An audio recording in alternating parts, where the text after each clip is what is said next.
like I said, somehow controversially, you've been a proponent of peace on Twitter, on X. Yeah.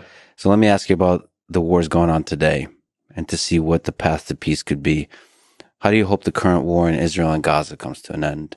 What path do you see that can minimize human suffering in the long term in that part of the world? Well, I think that part of the world is definitely like if you look up there is no easy answer in the dictionary. It'll be that like the picture of the Middle East, in Israel especially. So there is no easy answer. Or what this is strictly my opinion of is that the goal of Hamas was to provoke an overreaction from Israel.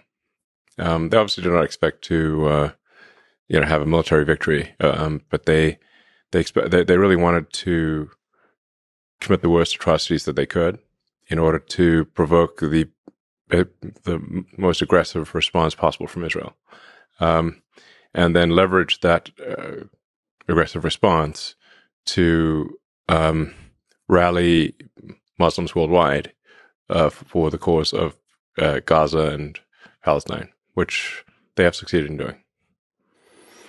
So the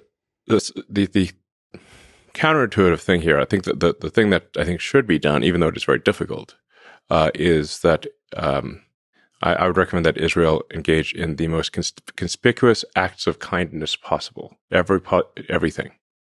That is the actual thing that would thwart the goal of Hamas. So in some sense, the degree that makes sense in geopolitics, turn the other cheek, implemented. It's not exactly turn the other cheek, because I do think that there's, I think it is appropriate for Israel to find the Hamas members and, either kill them or incarcerate them. Like that something has to be done because they're just going to keep coming otherwise. But in addition to that, they need to do whatever they can. There's some talk of establishing, for example, a mobile hospital. I'd recommend doing that. Just making sure that there's food, water, medical necessities, and just be over the top about it and be very transparent, so that people can't claim it's a trick. Like just put a webcam on the thing, all 24/7. Deploy acts of kindness. Yeah, conspicuous acts of kindness that are unequivocal, meaning they can't be somehow, because Hamas will then their response will be, "Oh, it's a trick." Therefore, you have to counter how is it not a trick. This ultimately fights the broader force of hatred in the region. Yes, and I'm not sure who said it. It's an apocryphal saying, but an eye for an eye makes everyone blind. Now that neck of the woods, they really believe in the whole eye for an eye thing.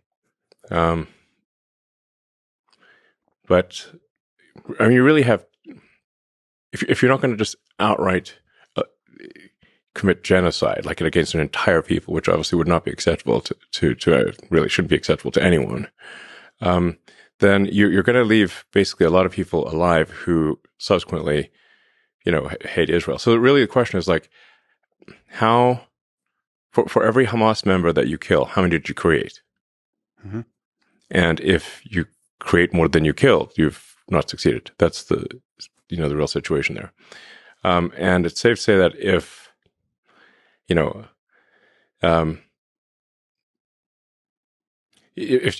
you kill somebody's child in Gaza,